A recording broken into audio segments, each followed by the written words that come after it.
Sinisiraan pero lalong minamahal ng mga fans at madlang people, si Janine Gutierrez.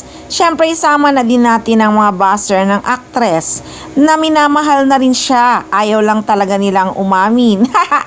Lalo na ngang real na real ang pagmamahala ng Ekonin. Nakapost lagi sa social media.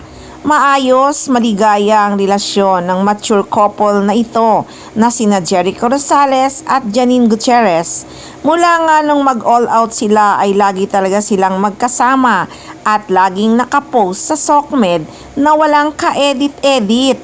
Kaya hinahangaan at kinakikiligan ang relasyon nila. At alam din naman ng madlang people at mga fans na walang ka-showbiz-showbiz ang pinapakita nilang kaswitan sa social media. Naging totoo lang talaga ang Ekonin sa harap ng madlang people at sa kanilang mga fans. Marami pa rin talagang nambabas kay Janine Gutierrez kahit kitang-kita na maligayang maligaya at real na real ang relasyon nila ni Eko.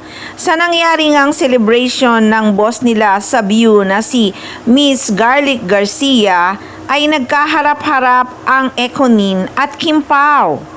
May natuwa, may kinilig, at syempre may nambabas pa rin. Hindi talaga mawawala yan pag si Janine Gutierrez na ang pinag-uusapan.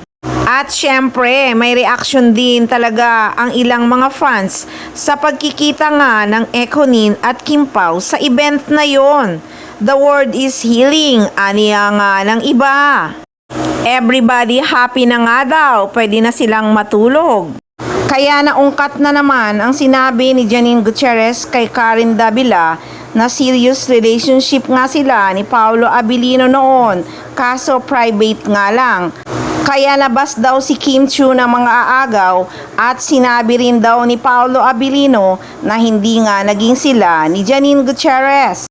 Nako, wala naman kaming narinig na sinabi ni Paolo Abilino yon. Yung mga fake news lang talaga ang nagsasabi na nanggaling mismo kay Paolo na hindi naging sila ni Janine Gutierrez. At saka guys, nako, hindi yan nagsasalita si Janine Gutierrez ng hindi totoo.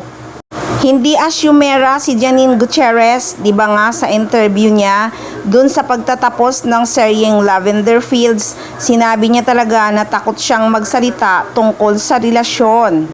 Kaya nga tinatawag niya si Eko para si Eko na lang daw ang sumagot sa mga tanong ng mga press na nag-i-interview sa kanya.